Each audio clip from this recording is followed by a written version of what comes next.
Hello guys! Today is first Advent. Since hindi pa tayo nakagawa ng Advent wreath, yun. Handa ko na yung mga kakailanganin natin. Kailangan ko ito para papatungan ng candle. Yun. Ito yung napili ko na candle. Yun siya ay nabili ko or regalo ito ng friend ko from Fatima in Portugal. So, siya yan guys. Ilalagay natin dito. So, ganyan yan ang itsura. So, kailangan din natin ito. Ito is made of wood. Yan. Dito natin ilalagay itong candle na yan. Extra kong ipinatong dito sa isang glass, or this is a flower vase para hindi tayo masusunog. Saka may ano siya, may colored na sand. So yan siya guys. Yeah, lalagyan natin, ito ay rosemary. Yan, napakabango, napakabango. Yun, ganyan lang yan siya. Ito yung gagawin nating Advent wreath. So, napakasimple lang guys.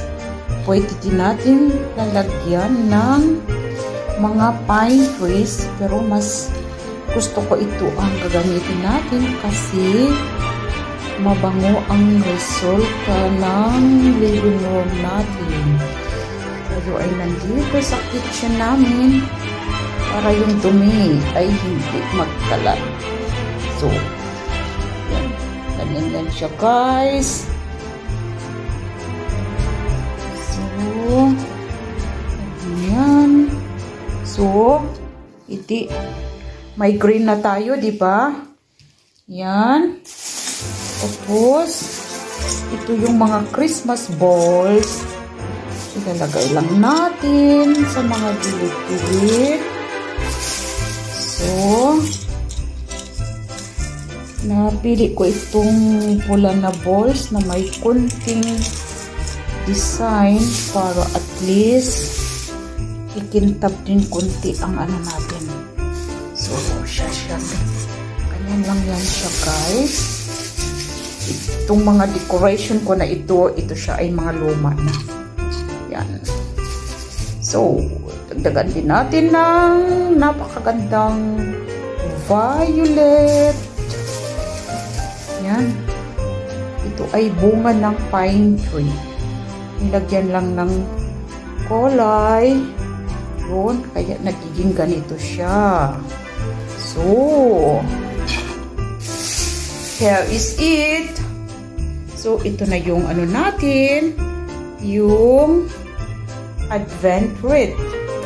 Since today is the first Advent, sisindihan natin itong kandila natin.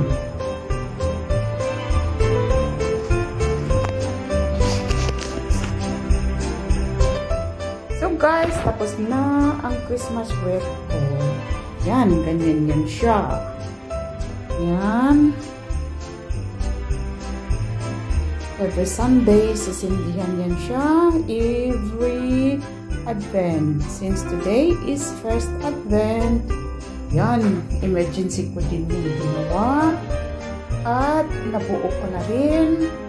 Yun. My Christmas Advent wreath na ako. Yun. Ganyan yan ang itsura. Yan.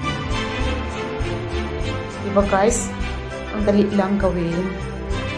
Saka, wala akong